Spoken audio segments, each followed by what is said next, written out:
Hey guys, welcome back to another Pokemon Community Police. This is going to be a very blunt one. I just want to say that I have nothing against Caribou.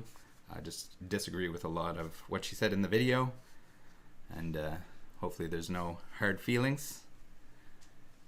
Biggest problem I have with this and with a lot of Facebook, anywhere, any Pokemon forum basically, is everyone seems to be seeking out this common enemy in the form of a scalper. Like, people never did that before, at least not on this scale, which is still pretty minute. I'm in the belief that the scalpers, or the people that are buying solely to resell, are not really affecting the market all that much. It's just a matter of everyone wants it, and we'll look at a little bit of that later. I think even if you remove all the scalpers, there's still not going to be enough to satisfy the demand, at least on release of these sets. Later on, we'll see, as time goes on, more product will become available. As the hype dies down, I'm sure everything will balance out. People will be able to get as much product as they want, and at that point they probably won't want it, because I think a lot of what we're seeing here in 2021 is people wanting what they can't have. See it time and time again. Usually the case. Also, the amount of emotional validation in this video with people that are just basically being irrational. There are other ways to enjoy the hobby other than opening the newest set the day it comes out. Even people that typically have access to that stuff, or special access, I guess we'd say, are still having a hard time when everything's allocated and there's just too many orders to fill. There's also a lot of points throughout the video where there's some hypocrisy.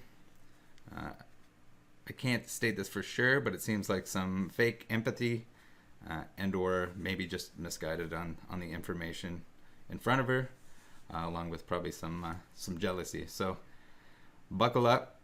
Here it is, the moment you've been waiting for. This is an extremely long video, so we're gonna chop it up. We're gonna leave out the Doomsday montages, and we're just going to comment on the commentary portions, see how we can break it down and find some flaw in this thinking. So I wake up this morning and I'm super hyped. It's the Pokemon presentation day. Yeah, everyone should be. You know, like Pokemon Week, Pokemon Day. We're celebrating 25 years of this franchise. I'm hyped, so hyped. And I go on my phone and I open Discord and see this message. I'm so mad. I have multiple stores from where I live not having Shining Fates or any TCG. I've even called stores outside my city just to try and get some, and they're sold out as well. Then I hear from store owners that people are beating each other up just to get cart. Okay, so first off, yes, shortage on the shelves. A lot of the time you can order stuff online. Sometimes the shelves have product where I've seen it, and maybe it's just less popular product. But if you really want to open something, maybe go towards that direction. This is just an option in terms of enjoying the hobby without going to something other than just opening new product. There's certainly other ways to enjoy it outside of that, and even usually the people that are driving around are probably trying to collect on a budget in the first place. And I can certainly tell you that opening new product is not the most cost-effective way to get the cards that you want, and you're much better out buying them as singles. So maybe you don't get as much product, you open less, you end up saving money by opening less, and you can still collect your set or get the certain cards that you're trying to pull. It's not as exciting. Maybe that's not for everyone. The gamble isn't really there at that point. But that's just what it is. We're just going to have to be patient for a while. People don't like to hear that, but there's nothing that anyone can do. This isn't like scalpers are taking everything. It's the same thing around Christmas time, where everyone's like, oh, my kid isn't going to get his Christmas gift, his PSA 10 first edition Charizard and Pikachu. Kids don't really care. They'll have fun with whatever it is. Yeah, it kind of sucks not getting the product right as it comes out, because that initial hype is kind of gone. But a lot of this is just based on fear of missing out. when there's just going to be more.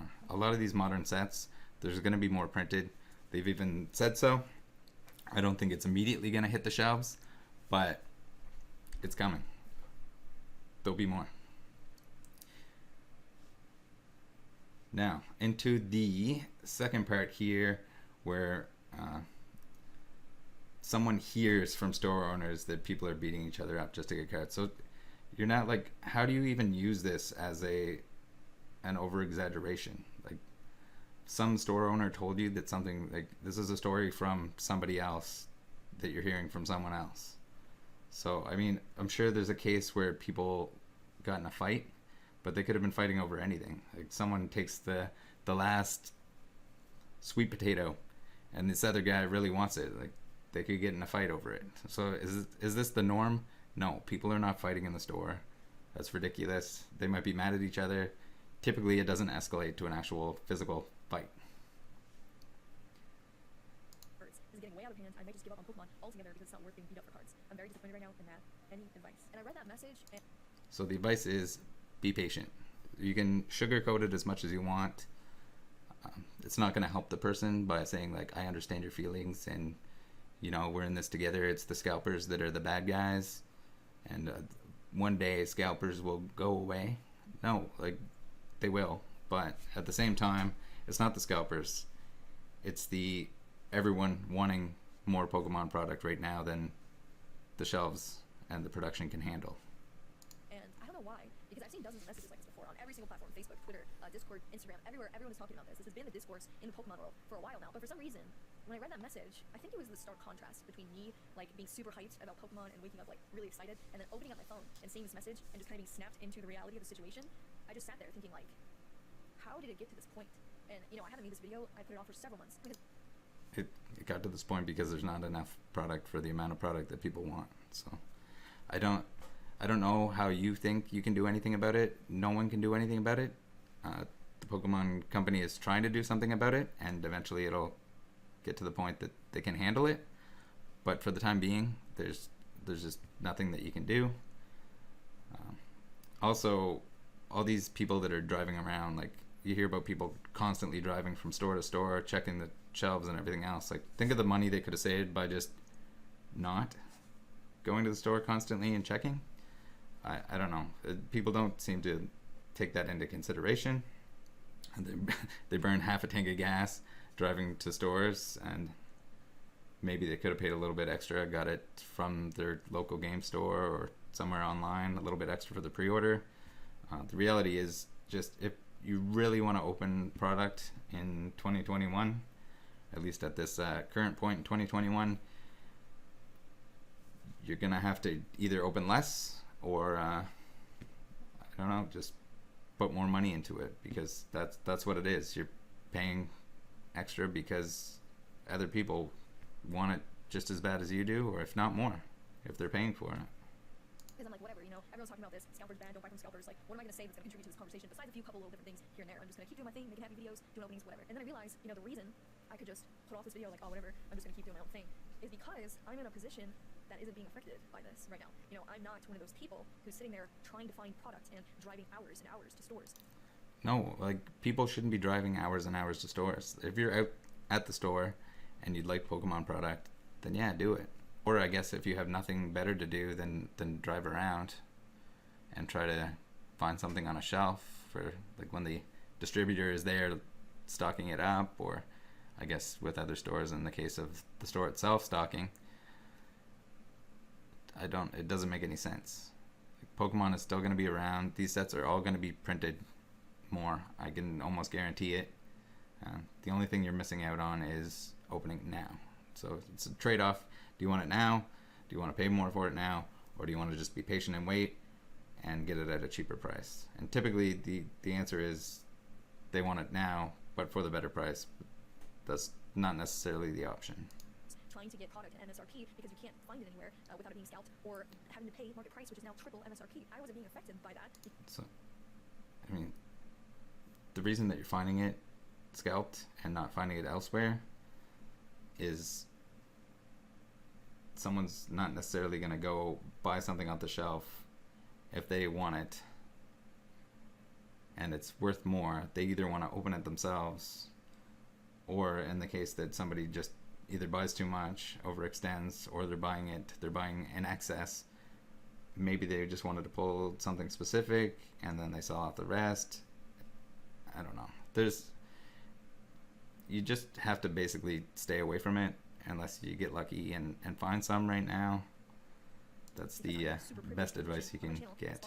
I can get new product. I have that accessible to me, right? Then that really got me thinking, like, who is out there that isn't being affected by this, that has a large platform, has accessibility to product, or they have tons of money to be able to go out and buy the product at scalper prices because that's like pennies for them?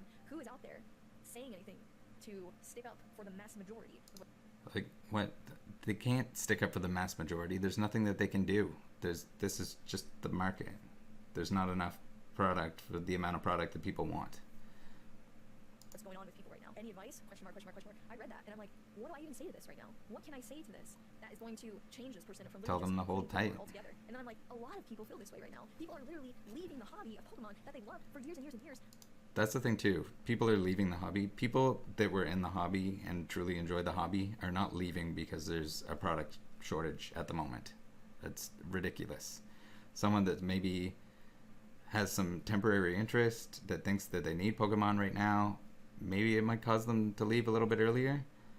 But thinking that someone that's been collecting for years is going to just all of a sudden not collect Pokemon cards anymore because they can't find Modern on the shelf is kind of silly. Because of this situation right now, and no one with a large platform is talking about it, at least from what I've seen. None of these huge creators that represent Pokemon are out here saying absolutely anything about this. I'm not going to say I'm just going to create this video and it's all going to change and be better and like, woo, yay, happiness, because I don't have that sort of influence. My channel's still very small compared to larger YouTubers on here and internet celebrities. It doesn't matter how big your channel is. It's not going to make any difference. Like, sugarcoating it or telling people like, hey, it's going to be all right. We just need to get rid of all the scalpers. Like, there's no way to get rid of the market conditions right now other than time. So if you're in Pokemon for the long haul and you're going to collect outside of this shortage, there's nothing to worry about. Yeah, you might not get to open as much Modern sealed product as it comes out as you'd like to, but that's just how it is. Either work around that, and eventually you can get back into opening tons of Modern if that's your thing. I wouldn't advise it if you're on a budget, but if that's what you really enjoy to do, like, it'll come back.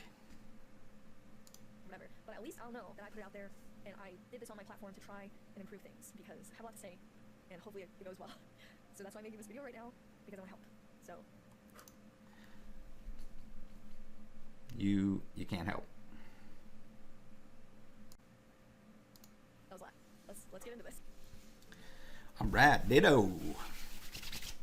So before we can get into what happens to Pokemon TCG, how did we get to this point, you have to understand the players in the story. Who does the Pokemon TCG community consist of? Because when you discuss Pokemon TCG topics, everyone is coming at it from a different angle based on their own experiences and opinions formulated by what they prioritize in Pokemon TCG. So if you have a different experience from someone else, you're going to have different opinions, and that's when all the arguing and turmoil usually starts. So let's get into 4 general categories that I thought of. These are very generalized, basic categories and my own opinion of where I think people fit into Pokemon TCG and how they consume Pokemon TCG. These 4 categories are sellers, collectors, players, and content creators. Before I get into explaining them, I just want to say you can be all 4 of these things at once, or 3 of these things, or 2 of these things, or just 1 of these things. But they all exist and blend together when you're talking about the TCG community. So first we have sellers. When I'm talking about... Right, and none of it is really wrong.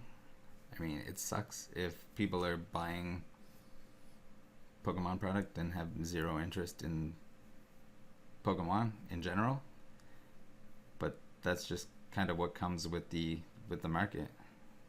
Sellers, I'm not talking about just a single person that sells a couple cards in their collection sometimes, and I'm also not talking about big box stores like Walmart or Target, because those stores are stagnant sellers. They're always going to be selling at MSRP, and they're allocated whatever by Pokemon, and that's it, that's stagnant. When I'm referring to sellers, I'm talking about your local card shops or businesses that can fluctuate prices. I'm talking about flippers or scalpers that buy Oh no, not the flippers and scalpers. I'm talking about people who buy tons of product to open and upgrade the cards and then sell / flip the card. I'd just like to say that in terms of like flippers and resellers and I guess scalpers, there's always, I mean, the person that's solely doing it for money, and there's also the person that is also just collecting, and if they happen to find a good deal on something and they know that they can either trade it for something else or sell it and put money even back into the hobby itself, they will do so. I mean, it's kind of crazy not to. It's just another way to increase the value and size of your actual collection. That's what I'm referring to for sellers. The seller's main priority, whether they're doing it ethically or unethically, because both fall into this category, is to make a profit. Now, the big difference between a local card shop versus a scalper is that, in my opinion, a scalper takes advantage of current market conditions where demand is extremely high but supply is very low. I would say that the supply is no lower than usual, but the demand is certainly much higher than it's ever been. In order to scalp out of pure personal gain, it's going into their own pocket. Versus an online shop, a local card shop, they have overhead, they have a space that they rent, they have employees that they have to pay, they have a business that they're trying to keep afloat. That is the huge differentiating factor between these two things. Now, it's not to say there's zero bad apples in the card shop, local game store owners, because you can still own a game shop and want your business to succeed and practice unethical things. But at the end of the day, both a business and a scalper. I'd like to know what these unethical things are. Is it when they charge the same amount as a scalper? Is that like if they do shady business in the back alley? One main priority, which is to profit. I just want to pinpoint something I didn't address. A lot of people talk about scalpers like they're also struggling. A lot of people scalp to provide for their families. Not all scalpers are bad. And I just want to say I'm not here to discuss the morality of anyone in this video or why they're doing the things they're doing. What we're discussing in this video is the outcome of these actions or the events that led up to where we're at now in the reality of the Pokemon community. The scalpers did not empty the shelves on their own. This was just sheer volume of everyone wanting the product at the same time. Everyone competing for it, and the shelf ends up empty sooner than later. Yes, there are people that are just going to the stores and filling their cart and selling all of it, but there's also just as many, I would say, not just as many, more people that post. I see it all the time on my Facebook feed about how they beat the scalpers and they show this cart filled with product. They're doing the same thing. They're emptying the shelves, and it has nothing to do with whether they're going to open it or not. It's just that's what's going to happen. You're going to have an empty shelf if everyone's coming in there and filling their cart because they haven't been able to find things. So regardless of why people are doing these things, the outcome is still the same, and this whole scalper argument is just another way that the mass majority of people are inwardly arguing with each other and causing more toxicity. I guess that's also it too. There's a huge influx of people that think that sealed product is the ultimate god and buying it brand new off the shelf. I've seen people buy just a ridiculous amount of sealed product from the shelf and actually paying for a storage unit where they were carting it into the storage unit for long-term storage. Like, I don't get it. It doesn't make any sense. They're like, oh, here's my little time capsule, and yeah, it's gonna appreciate. But the thing is, there's no rush to go get that day one release, and especially when there's not enough product to go around for everyone that wants to enjoy it, open it. And I understand that people are going to want to collect sealed. For the large part, I would say that is mostly to do with the fact that it's more they're treating it more as an investment, which could be sort of a dangerous thing with this new product that just came out. Like everything, I would say Sword and Shield on. If you think it's going to grow and they just keep printing it, the current hype, there's no way that we can maintain this long term. So if they end up printing an absolute insane amount of it, you could see a very long time in that storage locker before anything goes up in value. I mean, in the short term it might, and that's probably as good as it's going to get for a long time if it plays out anything like the way I think it will. And staying within the conversations and the Pokemon world, rather than actually looking at the root of the problem, how we got to this point and how we can improve from here. So that's what we're talking about in this video, not the morality of the situation, or I'm not looking to argue more within ourselves. Now you have collectors. A collector's main priority. Like, there's the root of the problem is just that there's too many people interested in Pokemon right now, and everyone wants to open packs. At MSRP, it's the cheapest way to do so. It's still not the most cost effective because you're basically paying for that enjoyment of opening the packs.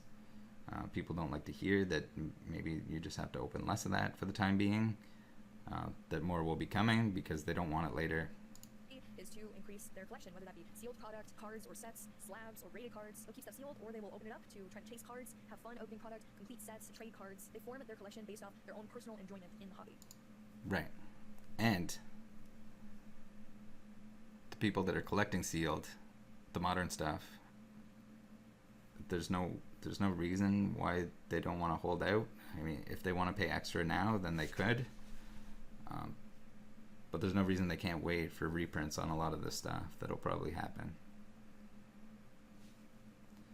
In terms of collectors who are making sets, maybe it's more fun for you to open, but even after a certain amount of opening, there's no point in opening more, because you're just going to end up with duplicates, and then you'll get into that nasty seller category. Or if you have people to trade with, that's always fun. It is the Pokemon trading card game, after all. People seem to forget that. Trading is one of the best parts of the hobby. So maybe you open less product, but you have friends that also open product, and you can trade for cards that you need, or just buy the singles. It is also fun. You can go on eBay. You can look for deals. That's sort of a different hunt, rather than just opening a booster pack and hoping for the best. Pokemon collectors are anyone who isn't selling off their collection at a massive scale. So if you just have a collection to sell it all, you're not really collecting, you're a seller. You're a collector if you have your collection and you're keeping your collection based off your own personal enjoyment of your collection. Sure, you can sell or trade cards here and there, but for a majority of your collection, you're keeping it because you enjoy it, not to sell it for profit. I would say Pokemon collectors encompass a majority of the community and the TCG consumers. Then we have Pokemon players, the least touched on, the least talked about, the least...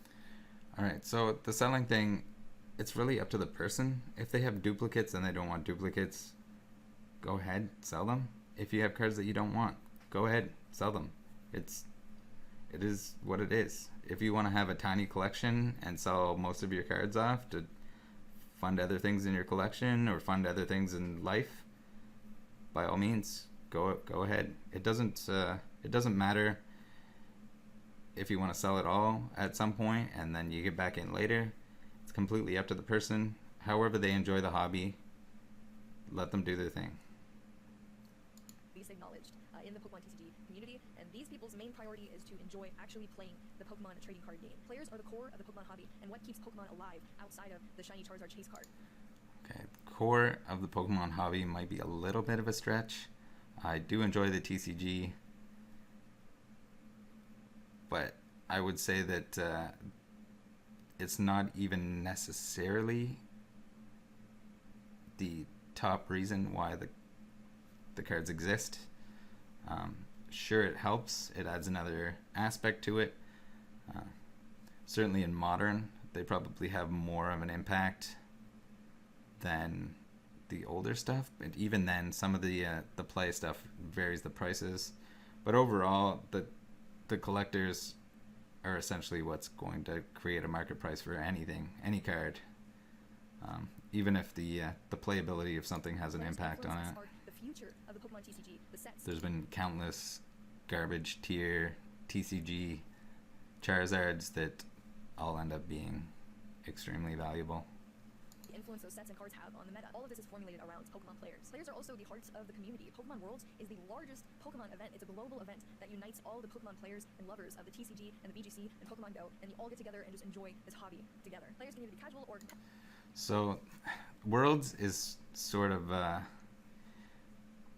it's a large event, a large in real life event, at least prior to the Rones, but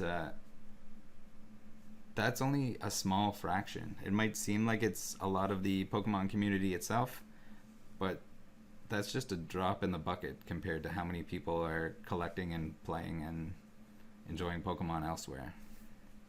It's important to keep that in mind. Competitive, but the main priority of Pokemon players is to enjoy playing the cards and enjoy playing card community. Then we have content creators, the people that tie all three of these categories together. So the main priority of content creators is to create entertainment or videos or live streams around these three categories that I just discussed. Selling or investing type content, advice, things like that, pack breaks, collection showcases, opening products, collector type content, and then TCG content, set reviews, deck list analysis, tournament. Whoa. So I guess you can't see it because I'm in the way, but she's gonna consider herself TCG content. I did a little looky poo prior to this, and I think 20 out of her 140-ish videos are TCG related. I don't know. You're gonna put yourself in that category, but not the category of Doomsday, These are represented by over opening, over selling, and one-upping.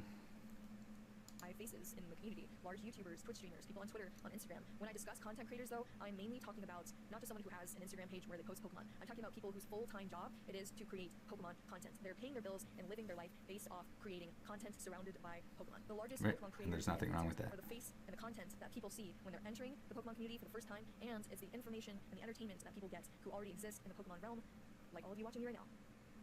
When you create Pokemon content, it should be fueled by your passion and enthusiasm and love for the hobby and the cards, and most of the time, that's how it starts. But full-time content creators are in a unique position, which is why I put them in their own category, because full-time content creators are a cross between business owners themselves while also being genuine, enthusiastic collectors. Full-time content creators are stuck in the middle with dual priorities. On one end, they're business owners. Their channel is their means of income and how they pay their bills and are able to buy the things that they enjoy and want to buy. On the other hand, that content is fueled by their passion and enthusiasm and love for the hobby. But sometimes these lines can be blurred. And when you have such a large platform, a huge audience, and a ton of influence on this community, every single action you make heavily affects and influences the way people view the Pokemon TCG community and the direction it goes. And when the discussion of Pokemon TCG starts to shift into money or monetary gain or treating Pokemon like it's some sort of currency. All right, so here we get back into the Doomsday scenario.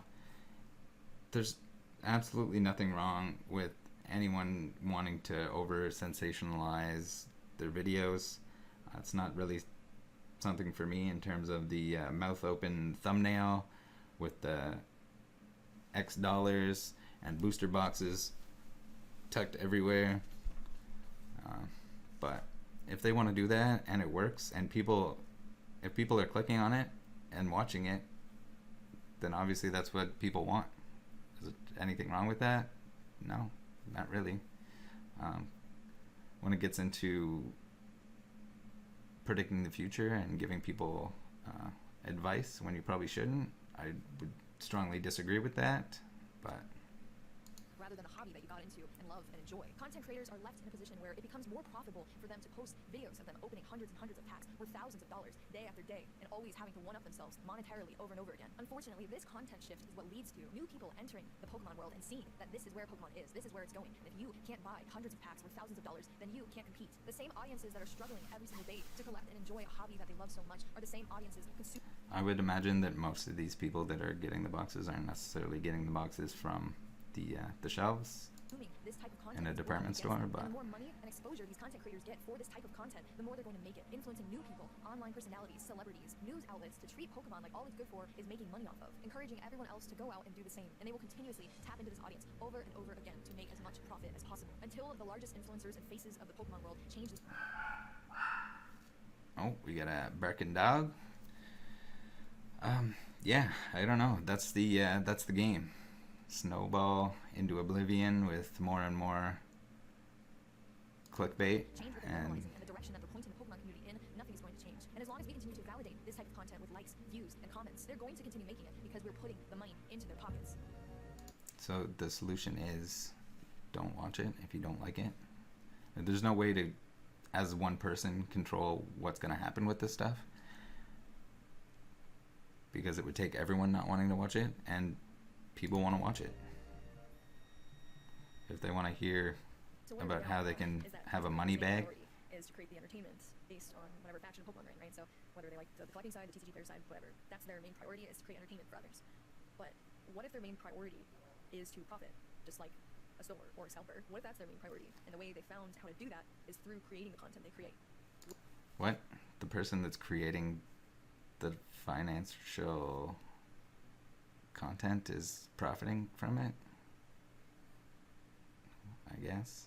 I don't know if she means off the content itself, as in the ad revenue, or if she's talking about the that they're treating it like finance and then they're making money off of it because they're treating it like finance. Either way, that's kind of on them. Would they still be creating the content they create if they made $0 from it? No, probably not. Certainly not the same content. Would you be creating the same content? Would you buy boxes and boxes of cards with your own money and open it? Probably not.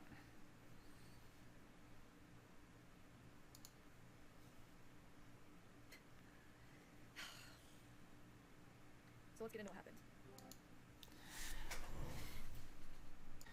Alright, so a little bit of criticism just going through the videos. The Frosted Caribou claiming to be the ultimate TCG YouTuber, or amongst them. As you can see here, very little actual TCG content. She does mention that the reason for that is that it doesn't get as many views.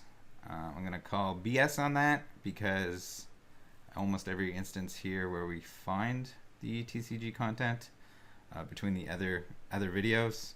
So here we got 3K views on this deck analysis, which is I think she only started playing the TCG a year ago, which nothing wrong with that. I encourage everyone to do the same, to play the game. It's another way to enjoy the hobby itself, and gives you almost an additional appreciation of the cards. But here, 3K views. The opening before that, we have 1.2, and then we got Pokemon Go, which I guess doesn't really count, and then another opening, 819. So we can see there, like 3 times or more views on the TCG content. I don't know if maybe she didn't look at these numbers, but claiming that those ones don't get views is definitely not the case. Let's find another couple examples here, if we can find a TCG related video.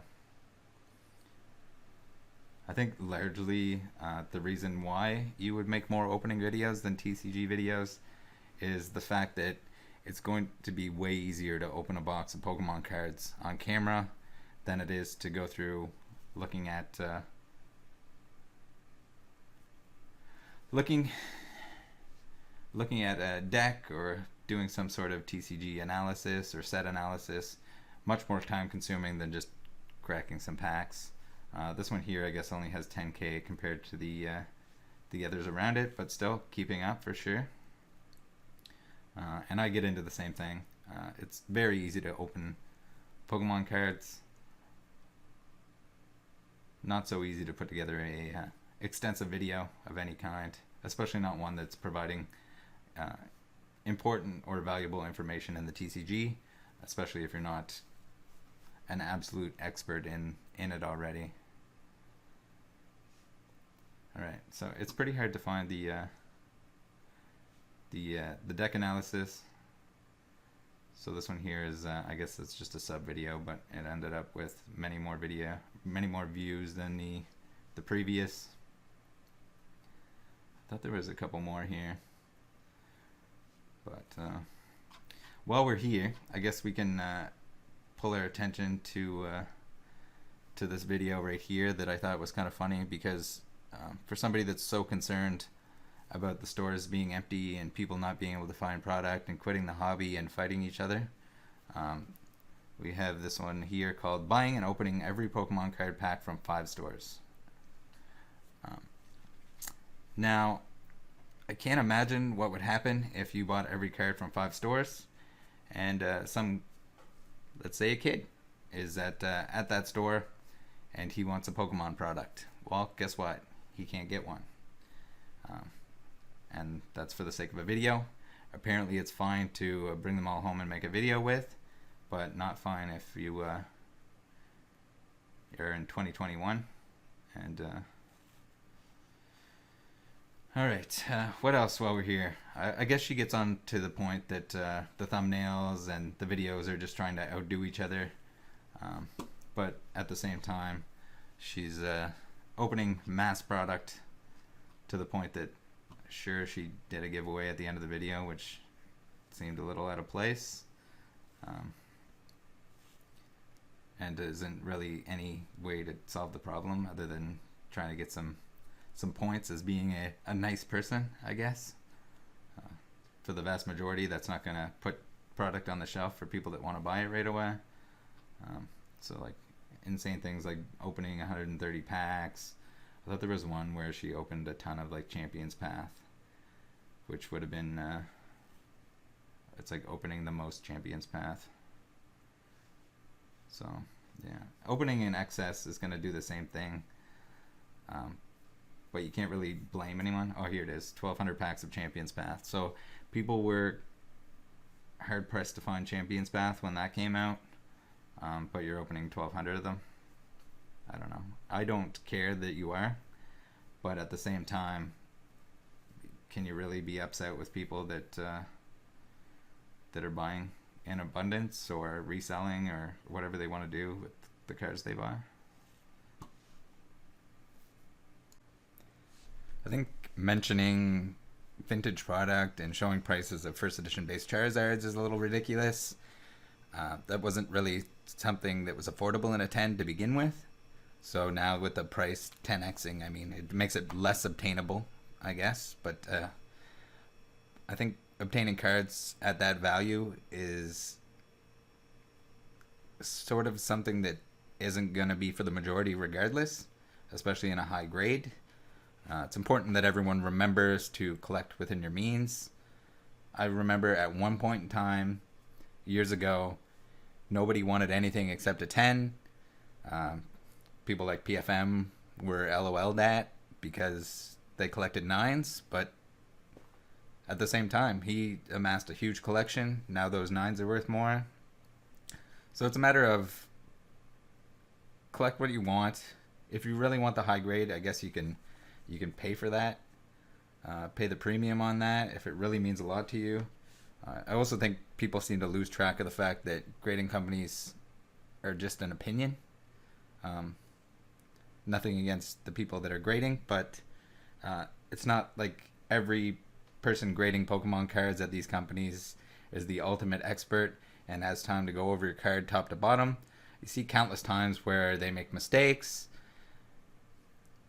or they end up smudging their lunch on it, or damaging the card, pinching it between the slabs somehow.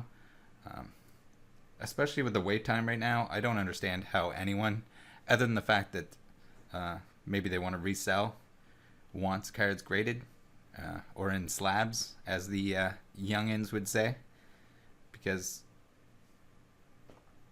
it's crazy to me. It doesn't even offer that much more protection rather than just a top loader or something, because moisture can still damage it, sunlight can still damage it, and I would imagine that if you're going to look at your graded cards, it's probably going to be on a shelf or something. So that just doesn't make sense to me. Above all, genuine interest in the hobby and time in the hobby is going to produce the best results. I've seen it time and time again. Anyone that sticks around long enough typically will amass a ridiculous collection. Everyone will ask, how did you get so many crazy cards, and how did you do this? And everyone's so concerned about catching up that they don't realize that all you have to do is just be in the hobby long term, and you're going to end up with a ridiculous collection over time. I guess also I want to add this in here. It's kind of it's not necessarily a bad thing. Again, it doesn't bother me, but it's kind of funny to think that there's this monetized video about the hobby being too much about money. So at the same time, like, I get that she's just trying to make content and make money off of it, but there's certainly some irony there. Alright guys, in conclusion, I just want to kind of reinforce the point that you shouldn't get hung up on all this negativity, this ridiculous junk about how scalpers are going to ruin your day and ruin the hobby and everything else. It's all temporary. Anyone that tells you otherwise is delusional. Enjoy the hobby as much as you can. If you're in it for the long haul, this is absolutely nothing to worry about. A little speed bump along the way. Open what you can. If you find it, you find it. If you don't, you don't. Don't get hung up on all this fear of missing out and prices and everything else. Do your best. There's other ways. Hop on eBay. Go hang out on Troll. Get some stuff on there. In terms of singles, if you really need the surprise aspect of it, then maybe find a friend, order cards for each other, pretend it's a booster box. I don't know if that's if the gamble is really getting to you and you can't stand the fact that there's no surprise in buying singles. I guess that's one way to do it. Trade with people, learn how to play the game. There's a ton of things. There's the video game. There's countless ways to enjoy Pokemon right now. opening a new product on launch day is, well, if you can't, then you just have to get into some of that other stuff. Be patient, and it'll come. Also, guys, look out for each other. It doesn't matter if you want to clickbait your $69,000 Charizard or your $420 Red Cheeks Pikachu. If you want to, for some reason, show your legs in your thumbnails, if you want to put big prices, little prices, blur some stuff out, put some question marks, do the arrow thing that people do now, whatever you want to do. Enjoy it the way you want to enjoy it. Don't worry about other people. That's only slowing you down. Good luck out there.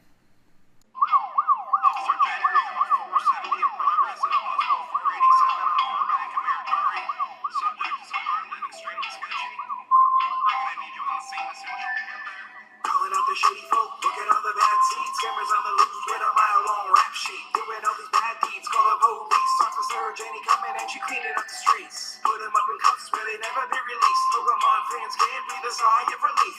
Justice never sleeps, exposing the creeps. Disclosing the truth to bring the hobby peace.